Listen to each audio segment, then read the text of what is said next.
My man in the back, what's up? What you got? What's your favorite track? What's my favorite track? All of them. The ones I chose. I can't pick one, you know why? Because I'm working on an album called Prisoner of Conscience, right?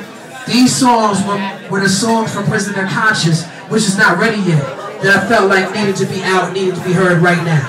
So these are my favorite tracks at the moment. But you know what? I am going to answer your question.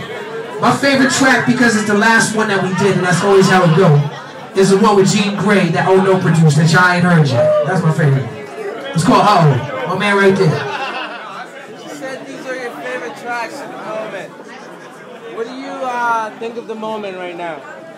Of the moment, of my moment, when I said these are the favorite tracks, these are my favorite tracks of my moment. As far as the moment of music, look, I'm a fan of hip-hop. I'm not like a casual fan of hip-hop. I'm not a fan of hip-hop depending on what's trendy. I really, truly love hip-hop. So I love hip-hop enough that, and there's enough talented people within hip-hop that you can always find something new, or you can always find something hot. I'm not one of these hip-hop heads who spends any time complaining about the state of the music business because, you know, there's so much good shit you can find, you know what I'm saying? Hey, guess what? If I can't find it, I'll just make the shit, you know what I'm saying? There he is. I want to know, how did you manage to stay Kweli and not like switch your style up to like what everybody's listening to and what everybody's speaking? Well, I think the key to longevity for me personally is paying attention to the trend, but not following the trend. You know what I'm saying? So it's like watching what people do, learning from what people do, learning positives, learning negatives, and applying it to myself. It's just like life. It's just like religion. You take the best from every way of life, every philosophy, and apply it to your personal life. So I learned, and this year alone, I learned from Wiz Khalifa, I learned from MF Doom, I learned from Soulja Boy, I learned from Gucci Mane. I learned from everybody out there who making records and putting out their shit and being successful with it, and I apply what they doing to what I do. You know what I'm saying? That's it.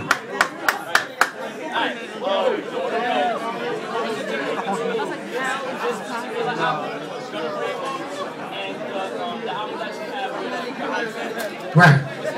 Well, the difference between Gutter Rainbows and the album that I have with Hot Check is that somebody might actually work on putting this one out in the proper way, as opposed to Reflection Eternal, which, if you don't got the Reflection Eternal album by Hot Check, Revolutions Per Minute, I personally am very proud of this album.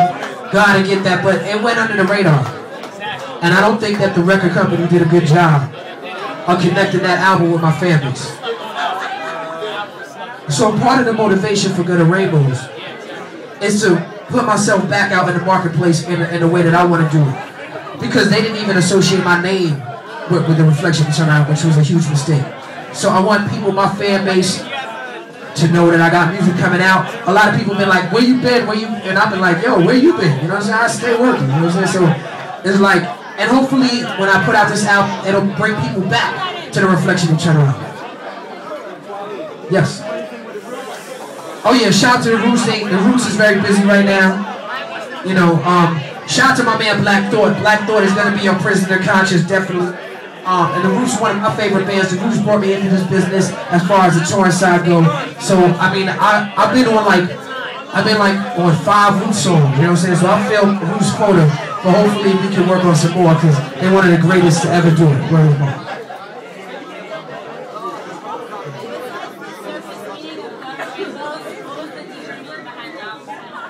The deeper meaning behind the Gutter Rainbows is that you can always find beauty in the hideous. And that wherever you go, even if it's a negative situation, you gotta look for the beauty and celebrate the beauty. And that's the purpose of the title of Gutter Rainbows.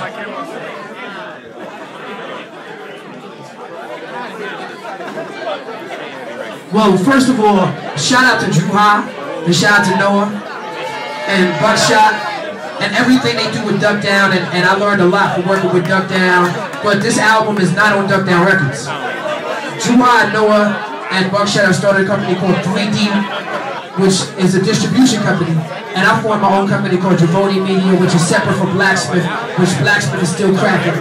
But I would be remiss to not celebrate what Drew and them do with Duck Down, because if it wasn't for what they did with Duck Down, they wouldn't even be in a position to help me out with what I'm doing now. So shout out to the whole Duck Down family who always hold me down whatever I do, the whole boot camp, all of them, you know what I'm saying? Like, from day one to now, from my raucous days through my major label days. These dudes have always held me down, and I'm glad that we can find a way to work together in a positive way. Question? You gotta step on up. Yes, what's your question?